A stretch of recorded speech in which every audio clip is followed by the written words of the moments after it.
Today, we'd like to welcome Sriram in our podcast series for Purple Quarter. And of course, this is a little different from the online ones that we've been doing.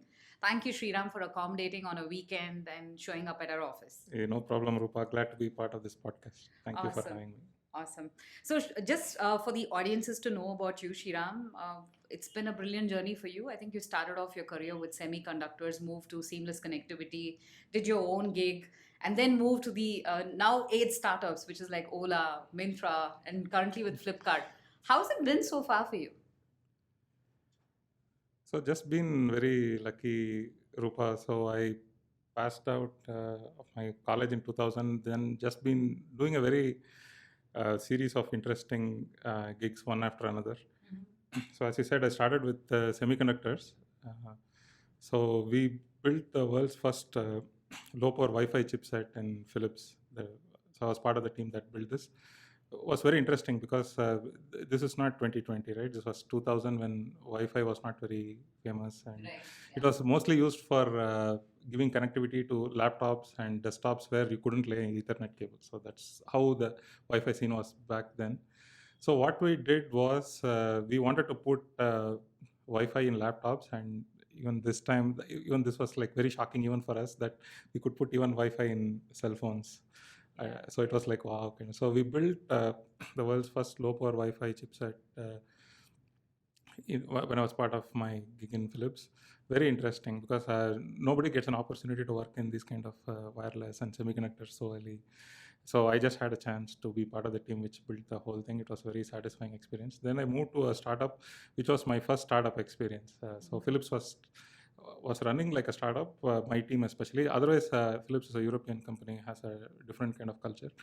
But my first startup gig was in a company called Beseem Communication. So we built the world's first mobile 4G network. So we in India we know about 4G after the Airtel girl, right? The 4G Airtel girl. So so my tryst with the 4G started way back in 2004.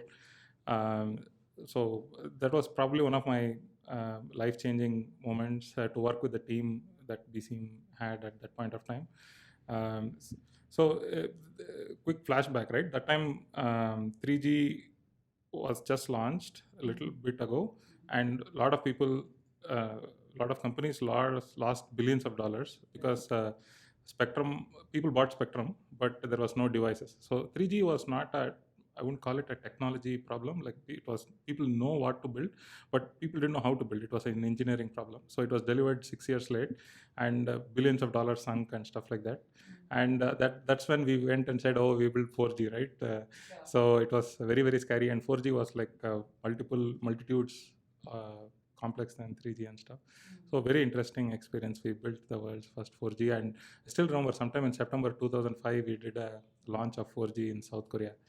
So I'll never forget those times. So at that point of time, after the launch, I was in US sometime when I attended the 2008 startup school. This was startup school, as a lot of people would know, was the pre-Y Combinator days of Paul Graham. So they did a startup school in Stanford, and it was completely, I don't know what to say, mind-blowing experience. So there was some of my Peter Norvig, who was the head of AI and search quality in Google at that point of time. Then we had Jeff Bezos come and talk, Dave Hansen. So people from Sequoia spoke.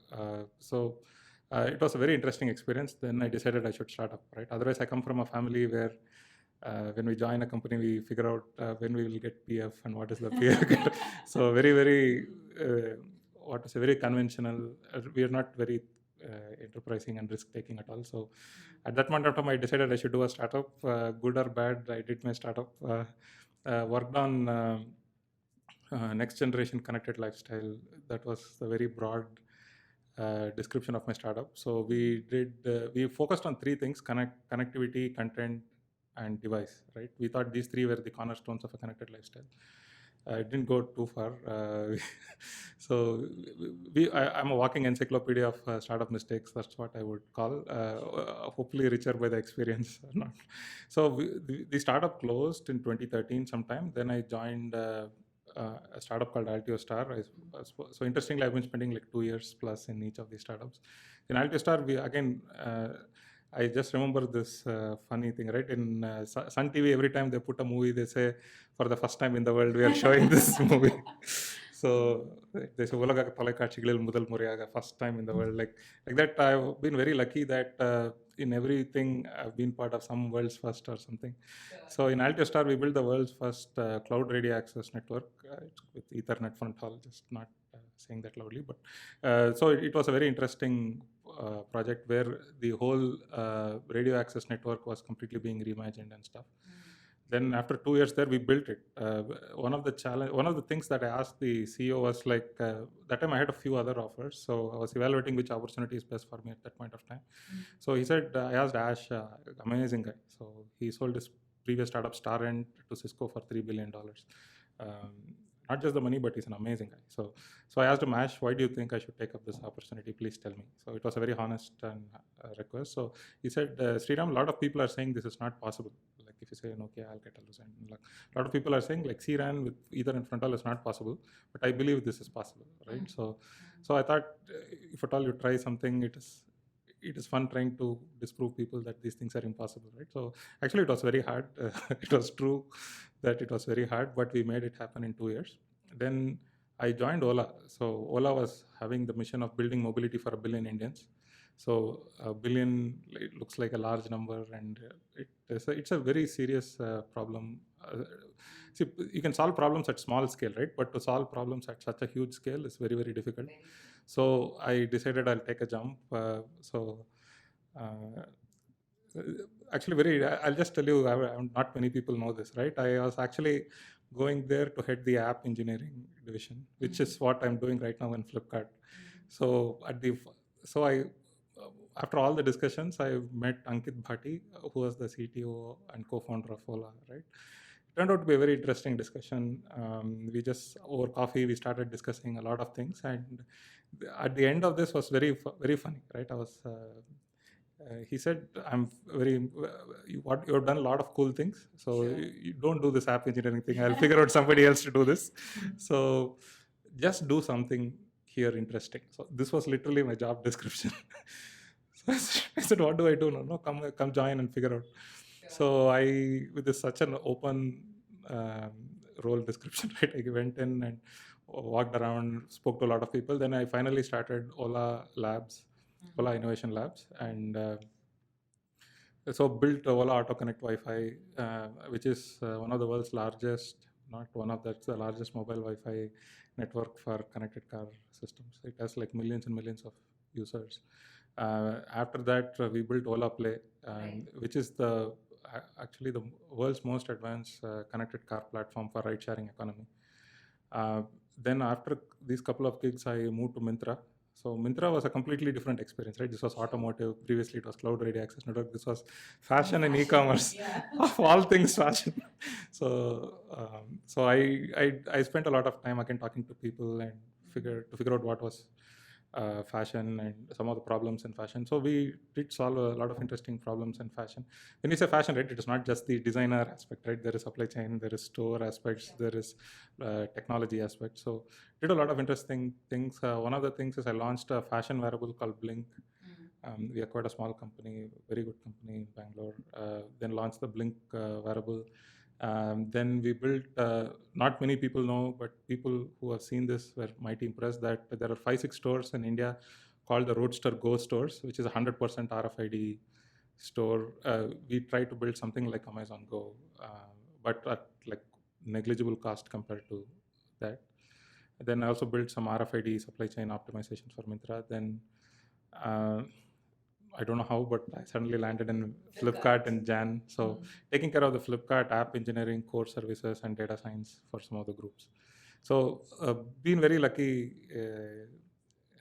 Rupa, just that there are a lot of smart people out there. Just that I got some very good opportunities at the right time. And I wouldn't say I'm like super good or something, but just been incredibly fortunate that I've had a very, very interesting set of experience I wouldn't trade for anything else. Sure, Yeah. sure.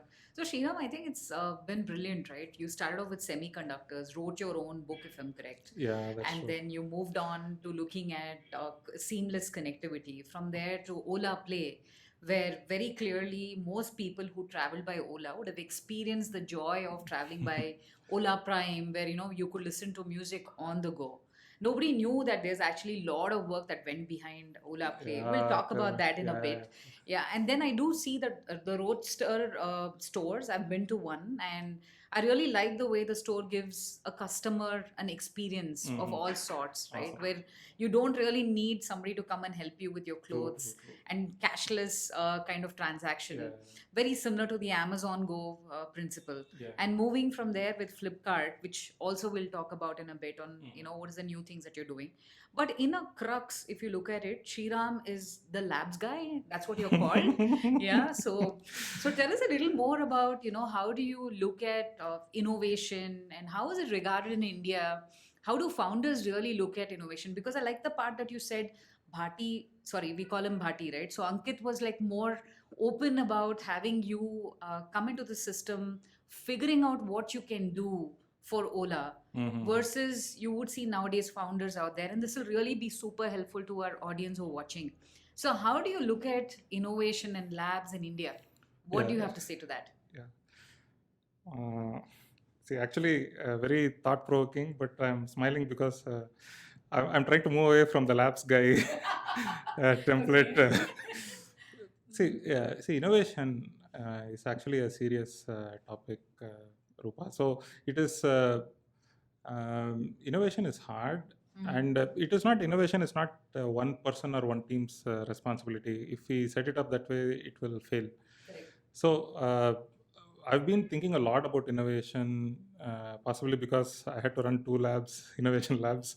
So I did introspect very deeply about innovation for a long time. So there are actually innovation happens two ways, in my opinion. Just this is not a standard innovation theory. Some part of it is, but this is homegrown theory. So there are four levels in which people learn. I call this a learning pyramid, right? The first level is knowledge. So people actually don't understand what it is, but they just have it in their mind, right? It's a raw knowledge. So the next level, as they go deeper, right, you need to put in effort. It's not that it magically transmutes, but if you keep putting effort, the knowledge becomes comprehension. You begin to understand a little bit of what is happening. Then you go deeper further, right? What happens is assimilation. So you deeply understand the stuff. So when you know why this happens, why did they do this, and what happens, right? I consider the learning complete when people are able to apply. For example, right, you say differentiation, right? Okay, I understand differentiation, I understand integration. So if you say the profit of this particular venture is area under this curve, right? Then you understand integration a little. Then you look at a water flowing into a leaky bucket, water is going out, and would you guess when the water would run out?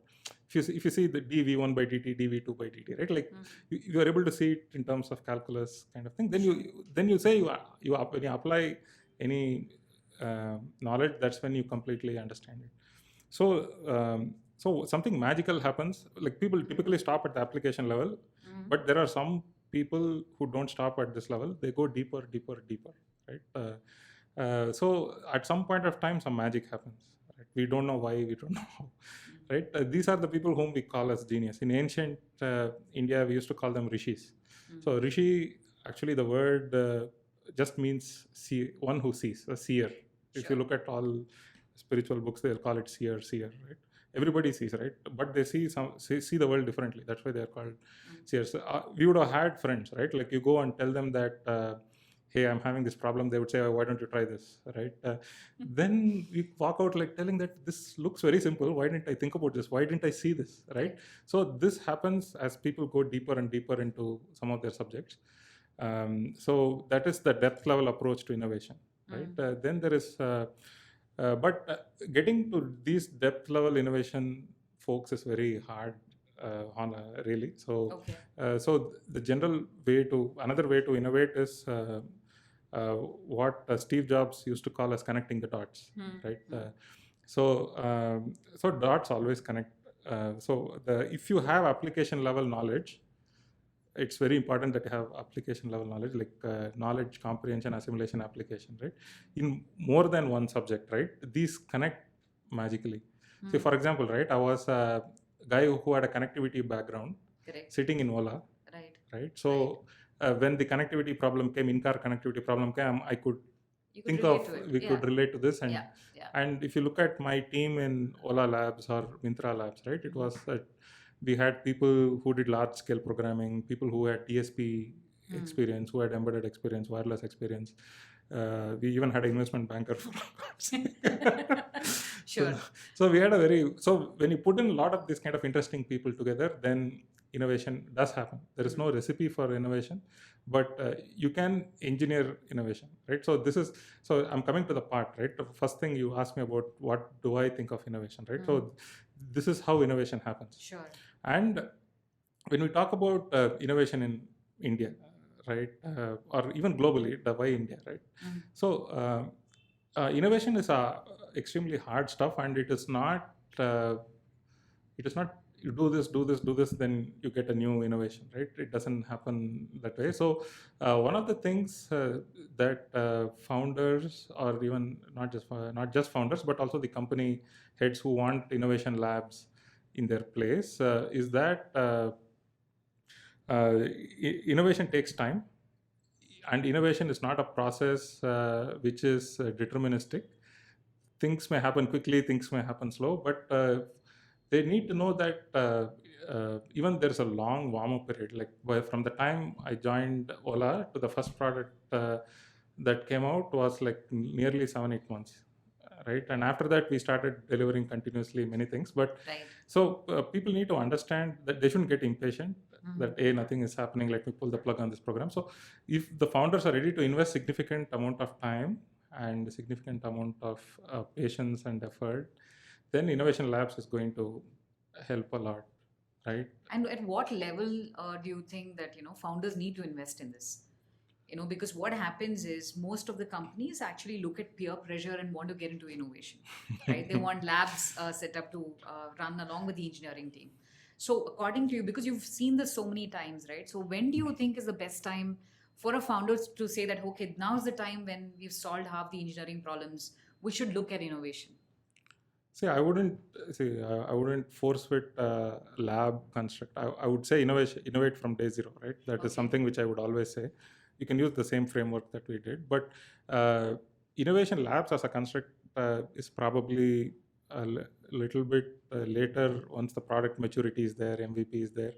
One of the biggest challenges for startups is that they do one thing well and get to a stage, and then stagnation happens, and they start working with competitors, and they are very reactive, right? So to go away from the reactive, see, for example, right, people did used to accuse Ola like some of the features are just like Uber, right? Yeah. But people do say things about every startup, right? Oh, this is from that startup, that is from this startup. Sure. People say Uber took that from Lyft took this from Uber.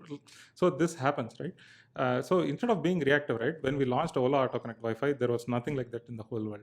Right. So this wouldn't have been possible if Ankit Bhati was not didn't had the guts to invest in a labs, right? It's a significant one, even though if it's a small team, right? You need to invest in hardware, you need to invest in software, you need to try a lot of things with no returns, right? For every 2-3 successes from labs, there will be like 3-4 failures, which people don't see. So a little bit late stage, but easier said than done. People need to have the stomach to go take increasingly long periods of time when there's nothing happens, and forget the founders, right?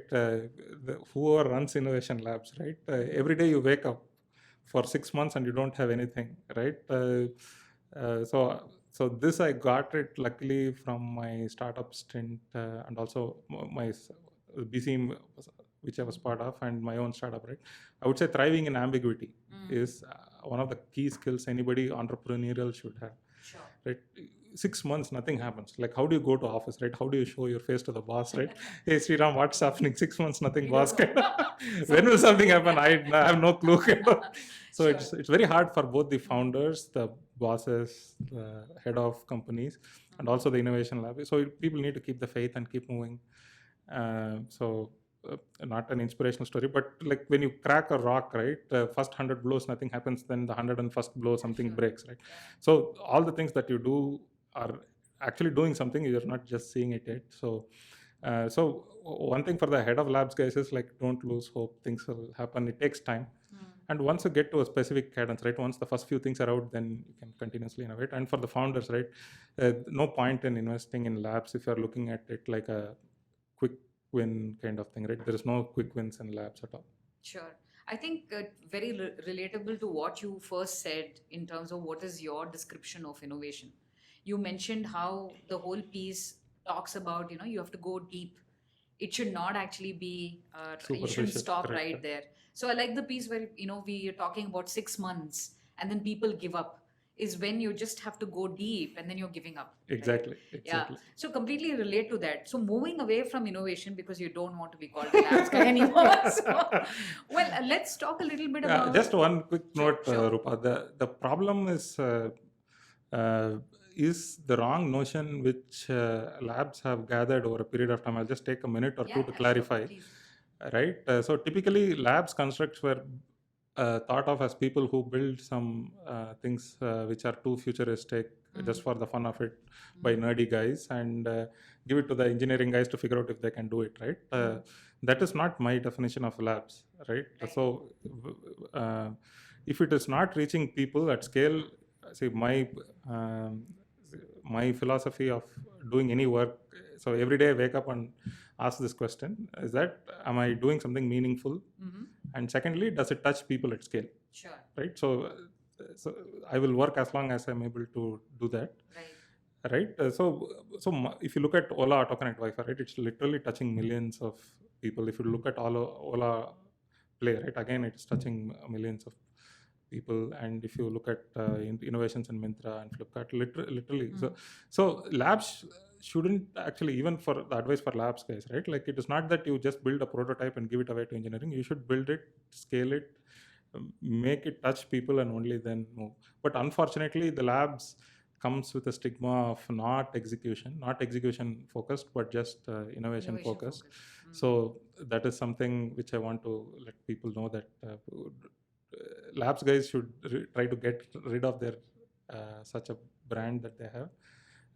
And founders also shouldn't think like labs is just some geek An lab to kind innovation. of. That's about it. Yeah.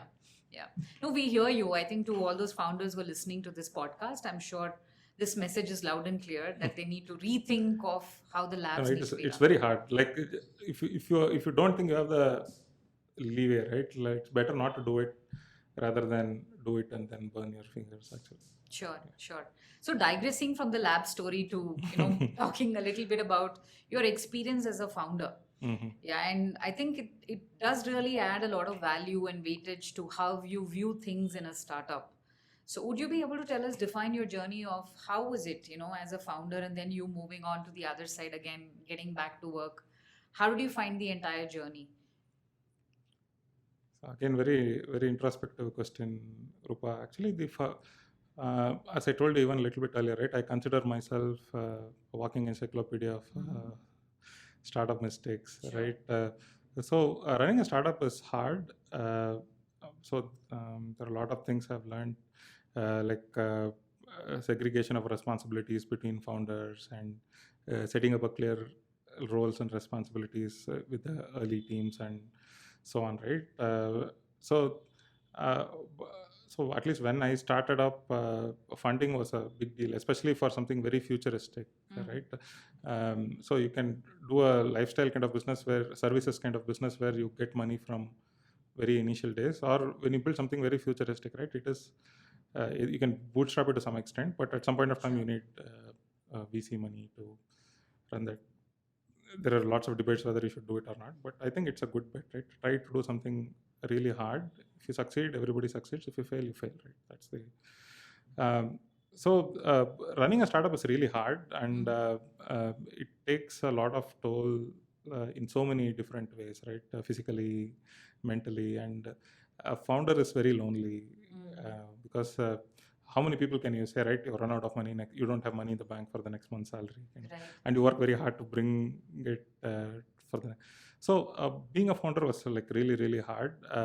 I enjoyed it. I learned a lot. Uh, but when I closed down the company, it did have some kind of a scarring on me. Right, confidence always takes a hit when you run a company to the ground, and all your fancy notions of if I start a company, I'll become the next Bill Gates or Steve Jobs, right? Like that's how everybody thinks, right?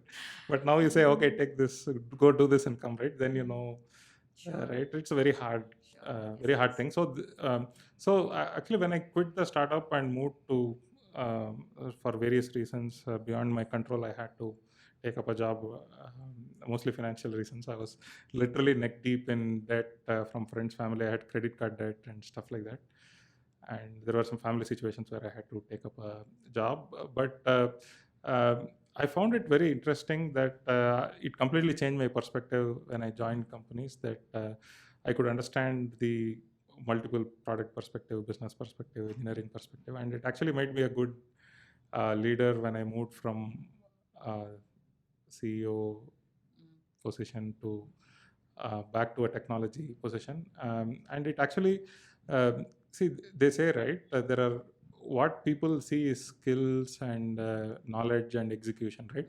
But when you go deeper, right, there are things like motive and what is your drive and those Sure. kind of things.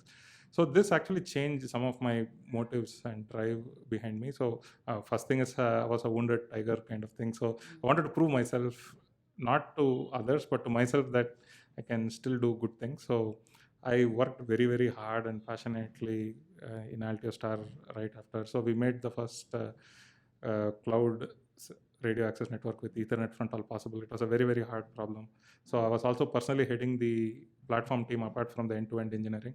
So it did a lot of interesting things, Rupa. So as you said, right, it actually, I feel like entrepreneur in all my roles, Sure. where I also take care of the budget and stuff like that, except that I don't have to worry about salary of my folks. So it gives me a lot of peace, and that the space what I gain from not having that worry, I use that space to build great stuff. So No, it's very modest of you to actually talk about failures, because most people who run companies don't really they shy away from talking about how it didn't take off and how it failed. So thank you for sharing that on the show. And if I need to look at, let's come back into the present and talk about your Flipkart journey, and let's talk a little bit about what you are doing at Flipkart at this point of time. So you did say that you've slowly moved out of your labs role and you're looking at apps, right, at this point of time. So help us with loads of things happening for Flipkart. We know that the Big Billion Day is going to be coming in a short while. Nobody knows the date. Seems very yeah. So yeah, let's talk a little bit about Flipkart, because I want to resonate with what you just said a while back. Most companies, when they go to a growth stage, they then start following competition and they don't focus on what new things need to be done. So Flipkart's always been a huge, I would say that an example for a lot of startups in the ecosystem. In fact, our own companies that we've set up was thanks to Flipkart, because 10 years ago is when Flipkart came in, and more than 10 years ago, but that's exactly the time we took off as well. So if you would be able to tell our viewers, what is it that Flipkart is doing right now? We'd be like really happy to hear the new things. yeah. So see, so one thing that we actually generally Indian startups can do better is better like we could message better, right? Like right from Ola to Myntra to Flipkart. Flipkart as a group, right? I was part of Myntra, which was part of the Flipkart group. Right. So both in Flipkart and Myntra, there have been like groundbreaking innovations in every aspect, right? From green packaging to RFID for supply chain to Roadster Go stores. I've personally engaged with Kalyan a few times, and unbelievably supportive for innovation and taking like impossible goals, right? So if you look at the innovation in Flipkart group per se, right? When I was part of Myntra, we built augmented reality platform, which is like zero cost to the app.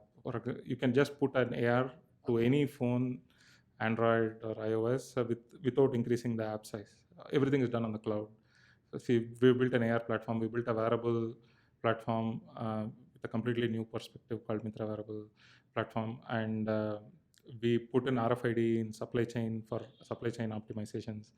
And if you look at, and I recently joined Flipkart, so I'm still getting a hang of the whole app engineering system. You can be very assured that since I have a world's first everywhere, I will do at least a couple of world's first in Nice.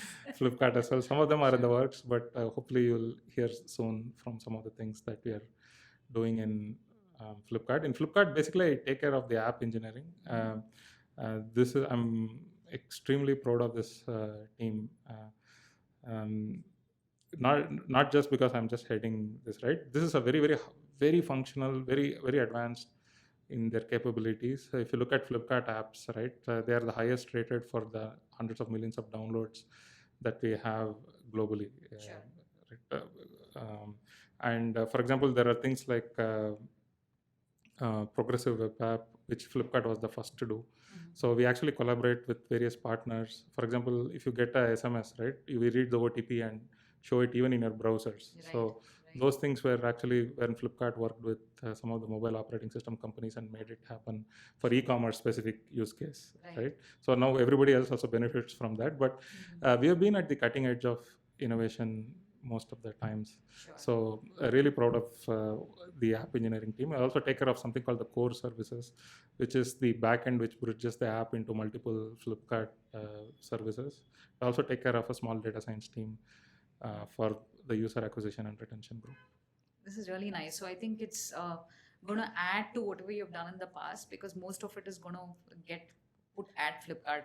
We would like to look at what are the new things that you're going to be A few more putting out months, there. Rupa, you'll see a lot of interesting things. Awesome. So if you can you talk about, you spoke about AR, right? That's already been introduced at Flipkart.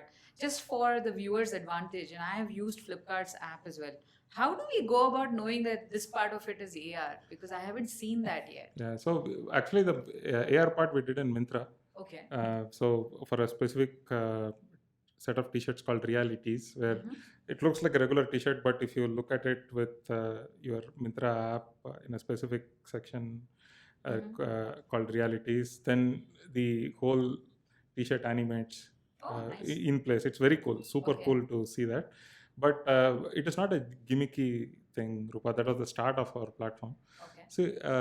So people, when people talk about AR, right, they say AR, VR in one term, right? They are two completely different things, right? AR is possible with just your phone. VR, you actually need to have a goggle, and so VR has made tremendous jumps recently as well, and Oculus by Facebook, right? They're literally pushing the boundaries of what is possible with Cardboard VR. is also quite popular. But this is way more expensive. But it's like $300, $400 kind of Oculus Quest, and you don't need to connect it to a laptop and stuff like that, standalone. So VR is advancing very, very well, right? That said, but it's not for all, right? Just like how many people in India would probably buy a $300, $400 device for fun, right? It is a very small market, but AR, everybody has a phone and we can put an AR. So AR, as the name goes, right, augmented reality, right? You have a reality. So the best way to remember AR or identify AR, right? It's like the old Terminator 2 movie, right? When Arnold Schwarzenegger walks and say, "Hey, this is the height, 6 feet. The dress doesn't match." So this is a Harley Davidson bike. So you look at the reality, but you augment it with some information, right? So augmented reality is no longer. So there used to be a time when it is like great to have kind of thing, but now it's moving towards must have. Sure. For example, post-COVID situation, right? So people, I don't know how long, people will really be scared of even buying lipsticks and stuff. People used to try it really in malls or put it in their hands and see. Now with COVID around, right, nobody wants to do that, right? So these categories are like extremely ripe for AR adoption, beauty category. And if you want to buy furniture, right, furniture experience generally is a very hard thing on e-commerce, right? Even for people who are very, very savvy. So you see multiple pictures of the sofa, then there's a silhouette of a person standing right next. Hey, this is a 5 feet person, 6 feet person. Comes to his hip. If it is for his hip, will it come to my? So it's like very difficult extrapolations that happen, right? It's not very intuitive. So some things happen when the channel is not conducive, for the experience is not great, right? It's not that people will give up Flipkart and buy it from its competitors, right? People will just abandon the online channel. They'll say, let me go to a store and look at this and see how big it is, right? But even then, right, without technology, solve is very hard, because now they have to imagine, right? Now in my hall, if I put this, will it block the door right next, right? So, and you cannot try 9 or 10 of them, right? Nobody's going to ship those 10 furniture to your house and try one. So, but with AR, right, you can literally put a sofa in your house and see how big it is, and see if it blocks your door, or if you can put a refrigerator and see if it is too big or too small. Especially TVs, right? There are good deals going on, and people buy some really fancy TV, big TV, and they find it there's no place, right? So they send it back. And it's very hard on the e-commerce player as well, right? Especially when you do free returns, the large supply chain is way more expensive. Not that you sent it, now you have to get it back as well, so which is even more difficult. So AR will solve a lot of these problems in terms of size and fit of these large appliances, furniture, beauty. And I think the next biggest disruptor that's going to happen in e-commerce is going to be AR. Sure. So, and size and fit in fashion is not a solved problem. It's not going to be solved, at least for the next couple more years. When I talk about that, using AR. So, but with depth sensors coming in, like even the Samsung S20 and stuff, the iPad has LiDAR already, which is a depth sensing thing. The rumors, if they're true, the iPhone 12 will have a LiDAR sensor coming up. Yeah. So with that, right, we should be able to actually put, you will be able to put various dresses on yourself and see how you fit.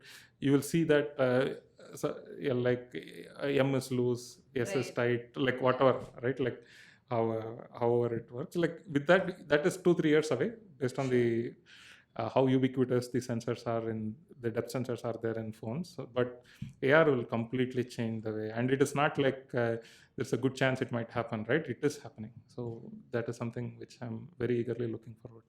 So I think from whatever you say, I gather that data is also going to become the prime rich content for most startups out there. So if AR is going to be the next big thing, the next big wave after that would be from the AR, whatever data that we collect is going to become the rich essence for everything. If you get to know my size and you know what my preferences are, it becomes more easy for even the ad tech industry to survive, isn't it? Yeah, there's a lot of so there is a lot of discussion about this data thing, and if you so needless to say, right? See, when we for the direct use cases, for example, the e-commerce use cases for Flipkart, Myntra, and so on, this data is going to be really, really valuable, because size and fit returns are like literally are like a huge hit for almost every fashion e-commerce player. But at the same time, right, with more accurate data, you will be able to reduce it. But if the data is not used well, then it could cause security concerns as well. So at Flipkart, we are very, very serious about it. So I don't do the policies, but at Flipkart, data is taken very, very seriously. No, which is a good thing. I think it's a good thing for all customers who are hearing this, right? That if data is taken so seriously. So, like moving along, Sriram, if I need to ask you, I'm sure you're hiring for your team. You're looking for people to come and join Flipkart. I think that's there forever. So, tell us a little bit about why they should come and join you, or why should they come and join Flipkart.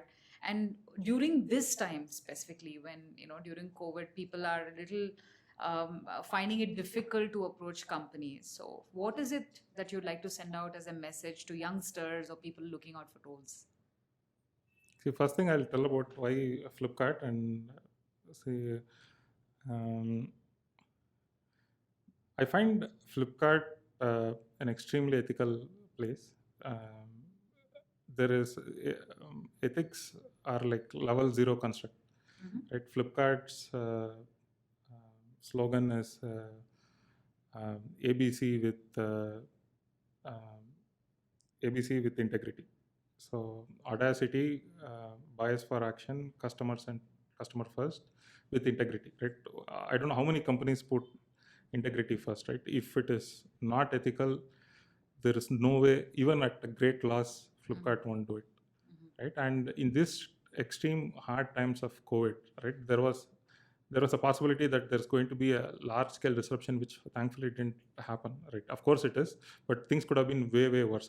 We are not anywhere close to our worst case projections. We are way off from that, right? But in those early days, Flipkart decided that we will honor every offer that is made. And Sure. so many, see, different companies have different reasons to do certain things. I can't put myself in their shoes, right?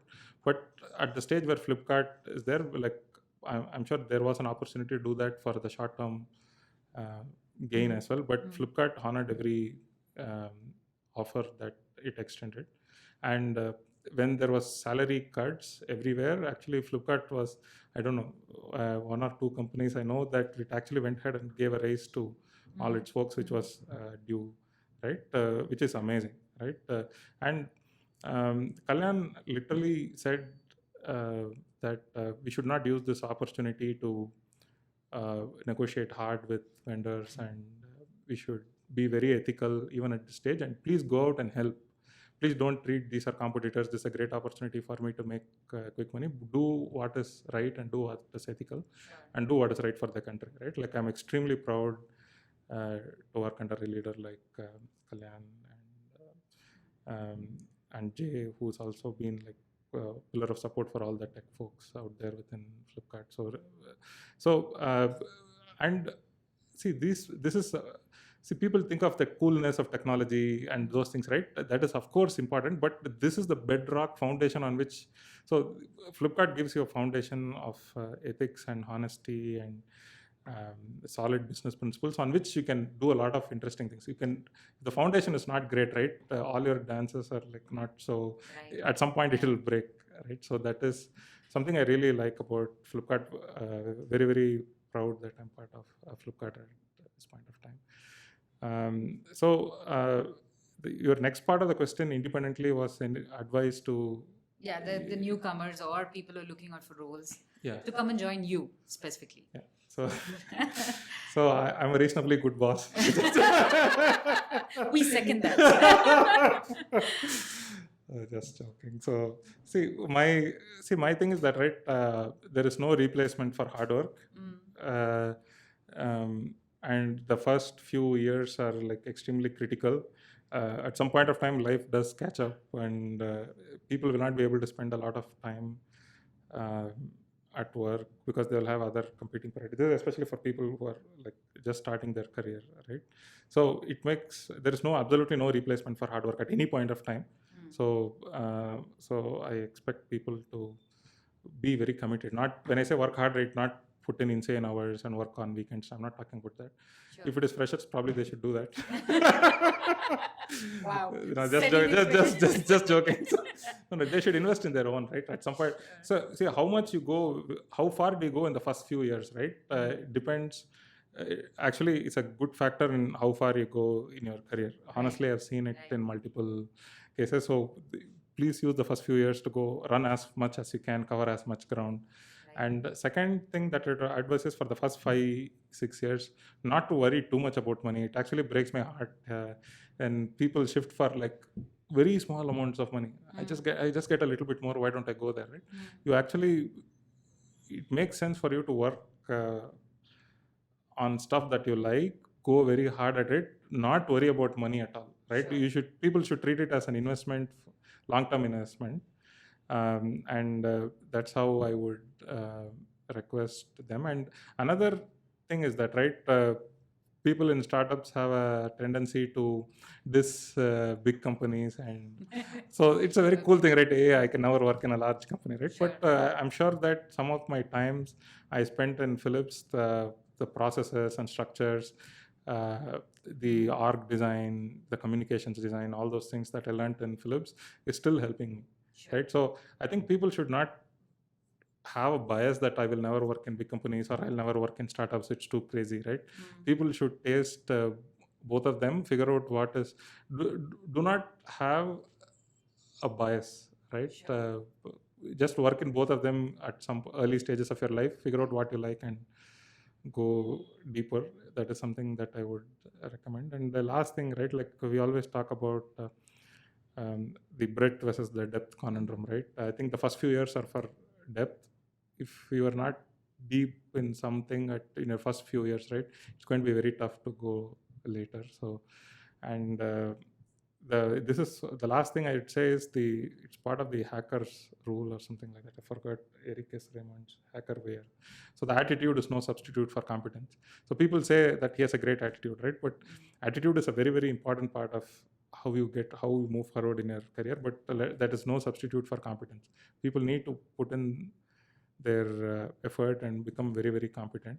And so people need to be good at whatever they do. They should take pride in their work. So these are the things that I actually encourage my team to do. Sure. So so I welcome all smart folks to apply to Flipkart and work with me. You're being very soft there. So, let me actually give a little bit of reference to Shriram, and he's a live wire. So people watching the show, please don't confuse yourselves to think that Shriram is soft, any of that. He's high on energy, keeps his team guessing, asks a lot of questions, tries and solves their questions through questions, which I think is very important for people who come and join your team, right? And I've actually met quite a few of the other folks who've worked with you in the past as well. And this is what I get as a constant reassurance that it's been a joy to work with Shriram. He helps you think. Yeah, so I think that's one of the few things that people should watch out for if they come and join Flipkart and join your team. And as far as Flipkart's concerned, I think most of us know how Flipkart has been, how things have been going at Flipkart in terms of even the kind of scale, and people are watching out for how Flipkart's going to be in the next few years. So for all those people out there, I think it should be the right time to come and join Flipkart. That's what I'd like to share. It's an amazing time to be at Flipkart. Yeah, I'm sure. Perfect. Thank you so much for being on our show, Shriram. It's been wonderful to have you on our show. And if there are any last few words, we are happy to hear. Thanks, Rupa. Actually, there are not in this busy life, right? Sometimes you take life too seriously, and there is not much time to introspect, right? Especially flashback and think how you. So this was a great opportunity for me to go back in time, literal flashback for me. So thanks a lot. Really enjoyed these questions, Rupa, and I hope it is a little bit helpful to at least some folks out there, and happy to engage with them in any ways possible. Sure thing. Thank you so much.